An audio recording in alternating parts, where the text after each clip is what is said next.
Honourable Speaker, sir, in the last 5 years, our focus has been to improve taxpayer services. The age-old jurisdiction-based assessment system was transformed with the introduction of faceless assessment and appeal, thereby imparting greater efficiency, transparency, and accountability. Introduction of updated income tax returns, a new Form 26AS, and pre-filling of tax returns have made filing of tax returns simpler and easier. Average processing time of returns has been reduced from 93 days in the year 2013-14 to a mere 10 days this year, thereby making refunds faster. The revised estimate of the fiscal deficit is 5.8% of GDP, improving on the budget estimate, notwithstanding moderation in the nominal growth estimates. Budget estimates for 2024-25. Coming to the year 2024-25, the total receipts other than borrowings and total expenditure are estimated at 30.80 and 47.66 lakh crore rupees respectively. The tax receipts are estimated at 26.02 lakh crore rupees. The scheme of 50-year interest-free loan for capital expenditure to states will be continued this year with an outlay of 1.3 lakh crore rupees. We continue on the path of fiscal consolidation, as announced in my budget speech of 2021-22, to reduce fiscal deficit below 4.5% by 25-26. The fiscal deficit in 2024-25 is estimated to be 5.1% of GDP, adhering to that path. The government has reduced and rationalized tax rates. Under the new tax scheme, there is now no tax liability for taxpayers with income up to 7 lakh rupees, up from 2.2 lakh rupees in the financial year 2013-14. The threshold for presumptive taxation for retail businesses was increased from 2 crores to 3 crores. Similarly, the threshold for professionals eligible for presumptive taxation was increased from 50 lakh rupees to 75 lakh rupees. Also, corporate tax rate was decreased from 30% to 22% for existing domestic companies and to 15% for certain new manufacturing companies. As for tax proposals, in keeping with the convention, I do not propose to make any changes relating to taxation and propose to retain the same tax rates for direct and indirect taxes, including import duties. However, certain tax benefits to startups and investments made by sovereign wealth or pension funds, as also tax exemption on certain income of some IFSC units, are expiring on 31/3/2024. To provide continuity in taxation, I propose to extend the date to 31/3/2025. 3 major economic railway corridor programs will be implemented. These are Energy, Mineral and Cement Corridor, number 2, Port Connectivity Corridors, and number 3, High Traffic Density Corridors.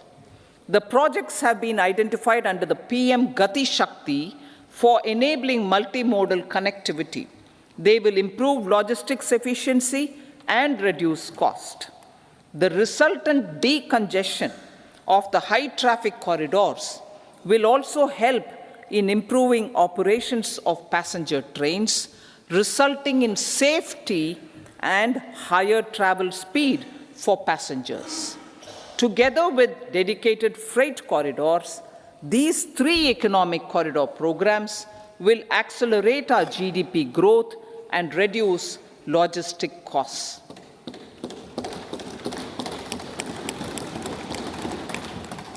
$40,000 normal rail bogies will be converted to Vande Bharat standards to enhance safety, convenience, and comfort of passengers. 83 lakh SHGs, 83 lakh SHGs with 9 crore women are transforming rural socio-economic landscape with empowerment and self-reliance.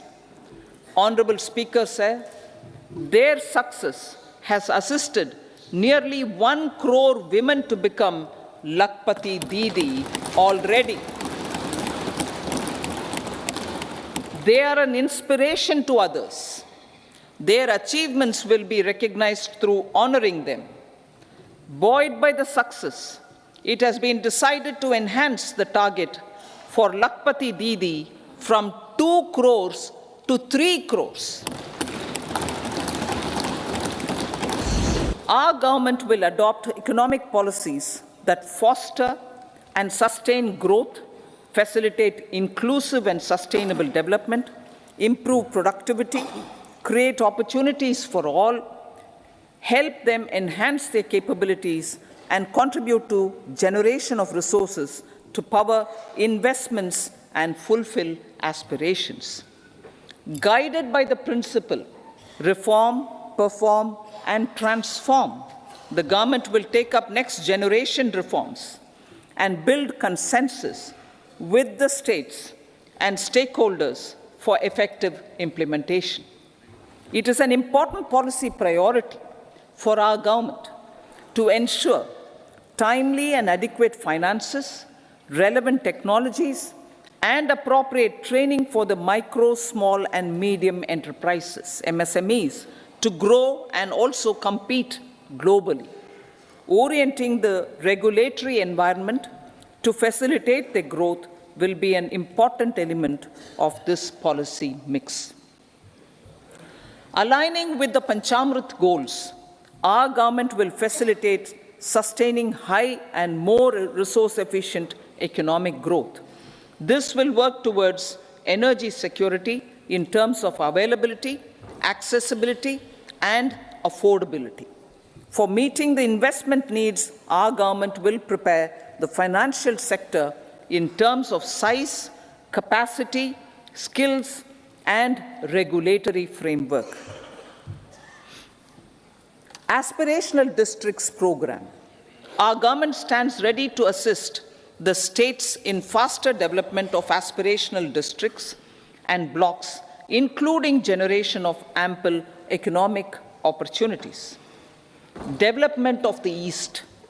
Our government will pay utmost attention to make the eastern region and its people a powerful driver of India's growth.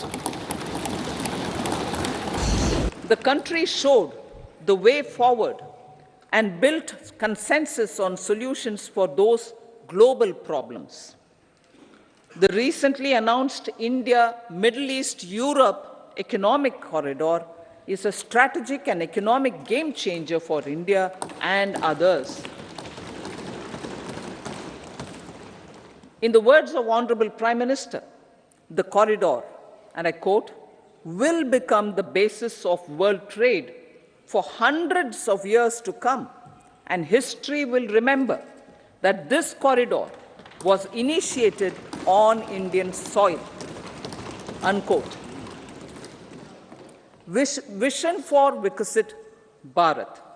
Our vision for Viksit Bharat is that of prosperous Bharat in harmony with nature, with modern infrastructure, and providing opportunities for all citizens and all regions to reach their potential.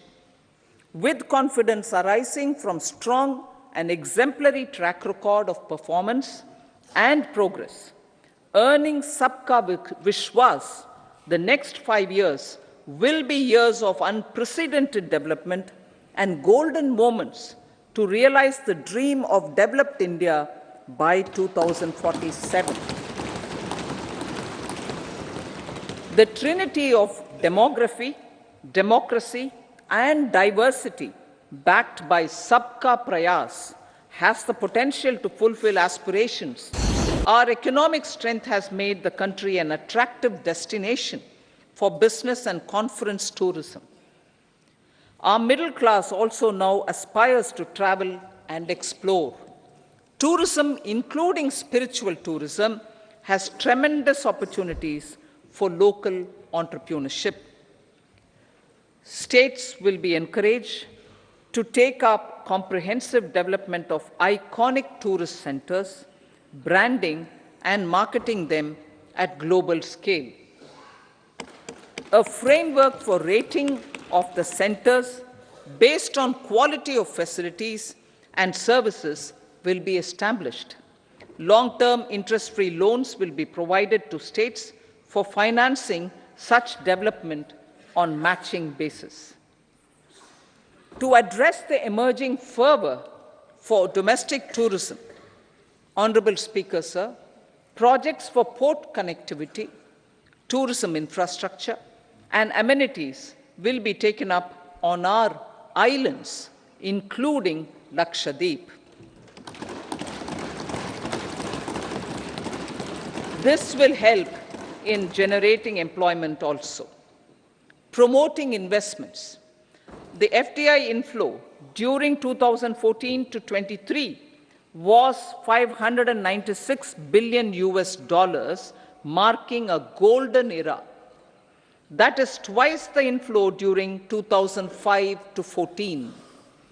For encouraging sustained foreign investment, we are negotiating bilateral investment treaties with our foreign partners in the spirit of First Develop India. FDI is First Develop India. Economy then and now.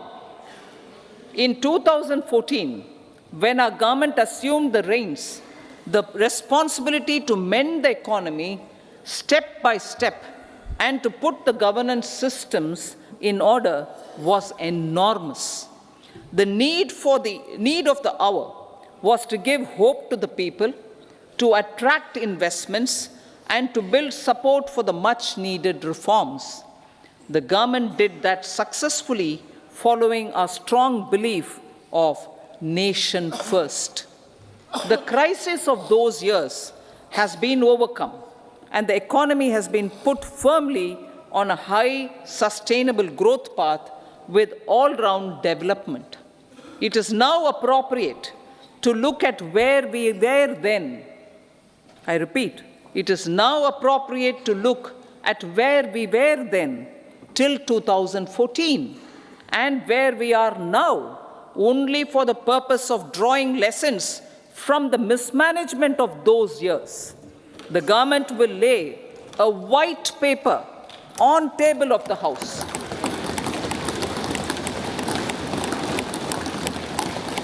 The exemplary track record of governance, development and performance, effective delivery and Jan Kalyan has given the government trust, confidence and blessings of the people to realize whatever it takes, the goal of Viksit Bharat, with good intentions, true dedication and hard work in the coming years and decades.